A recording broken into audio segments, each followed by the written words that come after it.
I think if a research poem isn't a thing yet, it should be, based on all our processes. A type of poem. The research poem. I'm going to share my research poetry with you.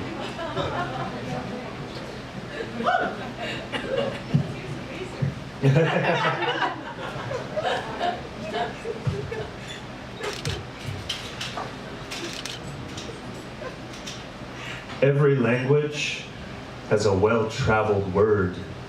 A word that's been on tour, has more stickers on its suitcase, been in more conversations and tasted more mouths than the other words from its homeland. Gateway words that non-native speakers have used to dip their toes into. Granted, it's usually the swear words, but as the old adage goes, good words go to heaven, bad words go everywhere. Every language has a stainless steel phrase, something they say better than anyone else. Something that is equally at home, printed on a t-shirt, a graduation card, or a gravestone. Every language has a goddamn poet or two trying to come up with those phrases. There are 6,909 active languages in the world. That is at least 6,909 different languages of poets trying to say it better than a kiss does. Every language has a word they don't have, a fugue citizen, an infamous absence. We make a lot of conversation about these absences. The Chewang have no word for fighting. The Vikings have no word for peace. It's not true, by the way. I think they have 3. But some languages have been born in places where the pools of water are so motionless, if you were to drop a stone, you couldn't tell if they'd ripple or shatter. And some languages have been born in places where the ground gets more blood than rain. Even the origin story of language itself.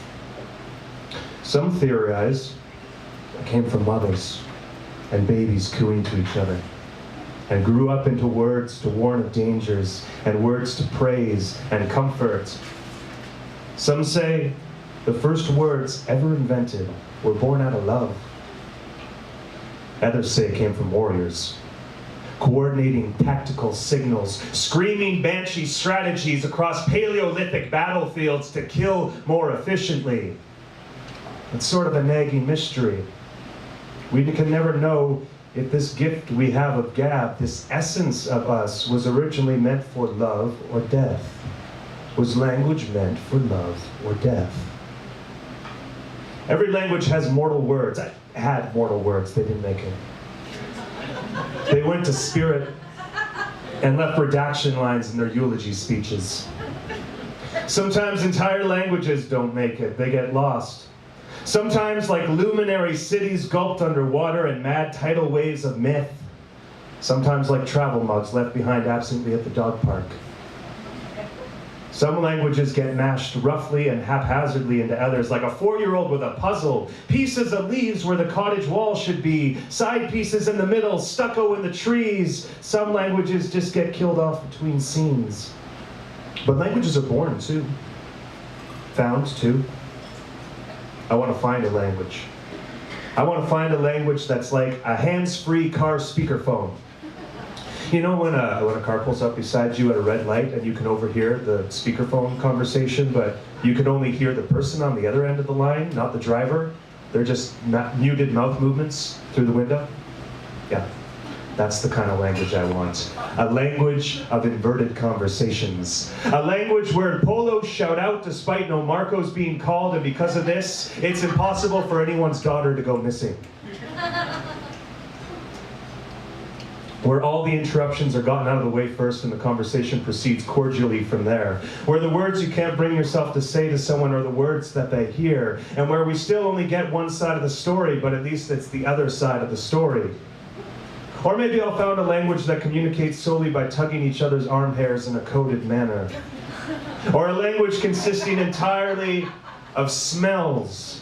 12 different perfume bottles around your waist just to talk about the weather.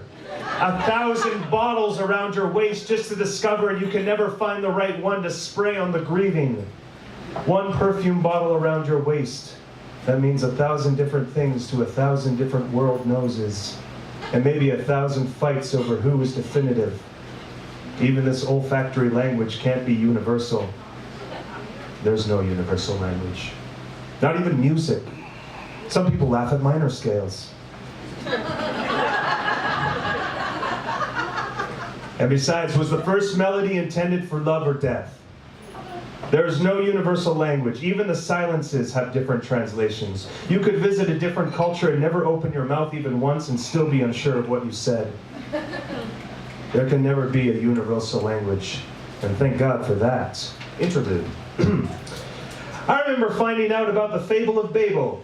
Learned from the kids' illustrated Bible that lived on my Fisher-Price table. Apparently we were just one people once, with one tongue to share, and this made us too powerful. So God, cranky and sagged over from a week of gardening, looked out his kitchen window, saw the kids were building a tower up to his apartment, and said, "Fuck that shit! The sky is my property.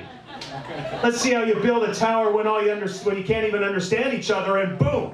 That's how we have different languages. The Tower of Babel. An origin story that said that languages and cultures were meant to divide us. But then I looked over to the Canadian bilingual crayons sitting beside that kid's illustrated Bible on that Fisher-Price table and noticed that jaune is a pretty word for yellow. And yellow is a pretty word for yellow. So I took those crayons and I graffitied all over that stupid story with every color I had. We are not weakened by our different words. We are not weakened by our challenge to understand each other. We as a species just realized that everything in this world is so completely wonderful and so utterly devastating that we need more than one language to describe it. To describe love and death. Love and death. Not every language has a word for chicken or egg.